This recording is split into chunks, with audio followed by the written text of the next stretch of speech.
নবম পে স্কেলের অপেক্ষা আরও বাড়লো, নতুন একটি আপডেট চলে আসছে নবম পে স্কেলের। দেখি কি আপডেট চলে আসছে।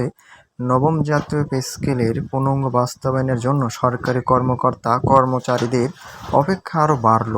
পে স্কেলে বাস্তবায়ন সংক্রান্ত সুপারিশ মামলা চূড়ান্ত করতে পারেনি মন্ত্রিপরিষদ সচিবের নেতৃত্বাধীন উচ্চ পর্যায়ের সচিব কমিটি। বুধবার মন্ত্রিপরিষদ বিভাগের সম্মেলন কক্ষে রদ্দধারা এই বৈঠক ১ জুলাই থেকে নতুন পে স্কেল কার্যকর করার কথা বলা হয়েছে।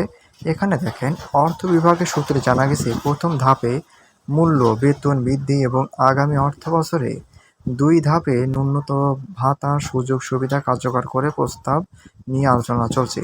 জানা যায়, মঙ্গলবারের বৈঠক নতুন পে স্কেল বাস্তবায়নে আর্থিক সক্ষমতা, ধাপভিত্তিক বাস্তবায়ন পদ্ধতি, সম্ভাব্য প্রশাসনিক জটিলতা এবং সফটওয়্যারের কাঠামোর প্রয়োজনীয় পরিবর্তন সহ বিভিন্ন বিষয় নিয়ে বিস্তারিত আলোচনা হয়েছে। তবে গতকাল বৈঠকে সুপারিশ মামলা চূড়ান্ত না হওয়া আগামী সপ্তাহে আবারও বৈঠকে বসবে সচিব কমিটি।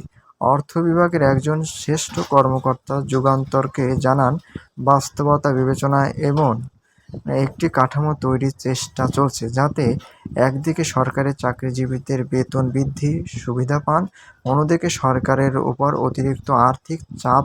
এদিকে নতুন পে স্কেল বাস্তবায়ন নিয়ে আন্তর্জাতিক মুদ্রা তহবিল IMF উদ্বেগ প্রকাশ করে। ১২ জুলাই থেকে ঢাকা সফররত IMF প্রতিনিধি দল অর্থমন্ত্রী আমির খসরু মাহমুদ চৌধুরীর সঙ্গে বৈঠকে চলমান আর্থিক সংকটের মধ্যে বড় পরিসরে বেতন বৃদ্ধি নিয়ে প্রশ্ন তোলে। সংস্থাটির মতে, অর্থনীতিতে অতিরিক্ত অর্থের প্রবাহ সৃষ্টি হলে মূল্যস্ফীতির চাপ আরও বাড়তে পারে এবং মূল্যস্ফীতি নিয়ন্ত্রণের প্রচেষ্টা বাধাগ্রস্ত হতে পারে। তাদের মতে, পর্যাপ্ত অর্থের উৎস নিশ্চিত না করে পুরো পে স্কেল একসঙ্গে বাস্তবায়ন করলে সামষ্টিক অর্থনীতিতে নতুন চাপ সৃষ্টি হতে পারে। বুধবার বৈঠকের বিস্তারিত ২০টি গ্রেড নিয়ে আলোচনা হয়। সেখানে গ্রেডের সংখ্যা বা কাঠামো পরিবর্তনের সুযোগ রয়েছে কিনা সে বিষয়েও মতামত উঠে আসে। অন্তর্বর্তীকালে সরকার নতুন পে স্কেলের ভিত্তি তৈরি করে গেলেও বিএনপি সরকার এটি বাস্তবায়নে নীতিগতভাবে আগ্রহী।